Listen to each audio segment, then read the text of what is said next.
Bonjour, je suis Frédéric Cavazza, je travaille dans le monde du web depuis un peu moins de 20 ans. Je rédige un blog qui s'appelle fredcavazza.net depuis pratiquement 11 ans, qui parle du numérique et de l'évolution des usages. Alors, nous sommes aujourd'hui à Hambourg pour parler du marketing digital. À la base, le marketing, c'était la compréhension du marché et c'était la connaissance des consommateurs. Depuis, Internet s'est généralisé, donc il a fallu prendre en charge le site web, l'acquisition de trafic. Maintenant, on doit faire avec les médias sociaux, on doit faire avec les terminaux mobiles, on doit faire avec tout un tas de choses, donc ça s'est un petit peu plus, on va dire, complexifié, dans la mesure où il faut également prendre en charge la présence d'une marque sur Facebook, sur Twitter, dans la mesure où il faut également être en mesure de porter la marque et l'offre sur les terminaux mobiles, au travers d'applications mobiles ou au travers de sites web dédiés. On a également le domaine du ad tech qui a beaucoup évolué, notamment avec les techniques de programmatic buying qui transforment beaucoup, on va dire, l'acquisition de trafic. Donc tout ça fait que en 2014, on a quand même un paysage du marketing digital qui est très complexe. Et le pire, c'est que c'est pas fini, parce qu'on a en plus l'Internet des objets, donc les objets connectés qui vont se généraliser. On a également la réalité virtuelle qui revient en force avec Facebook qui rachète Oculus Rift. Donc tout ça va s'accélérer.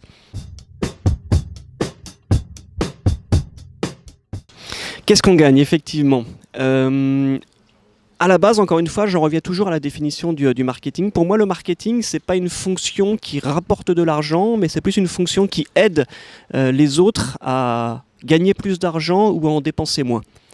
Donc la valeur pour moi du marketing, c'est vraiment dans la compréhension du marché et la connaissance des clients. Et ça, c'est intéressant parce qu'avec le marketing digital et avec, on va dire, les smartphones qu'on a dans nos poches, avec les médias sociaux qui sont omniprésents, on a une connexion directe avec le marché, on a une connexion directe unitaire avec les clients et les prospects. Et ça, c'est quand même assez précieux parce qu'on a la capacité, d'une part, de comprendre leurs besoins unitaires et d'autre part de les cibler individuellement.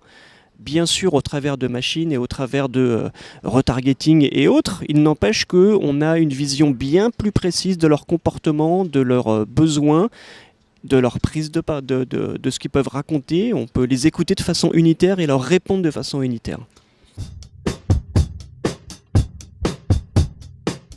Non, honnêtement, tout le débat sur la net neutralité, la confidentialité, ça touche pas l'internaute lambda. Lui, il s'en fiche. Tout ce qu'il voit, c'est qu'il a accès à des services gratuits et c'est tout ce qui l'importe. Donc, il y a effectivement un débat dans les cercles de philosophes et autres, on va dire, réfractaires contestataires, mais pour l'internaute lambda, franchement, c'est... Lui, il s'en moque. Lui, ce qu'il voit, c'est qu'il a un smartphone Android à pas cher, il a YouTube qui est gratuit, il a Facebook qui est gratuit, et voilà.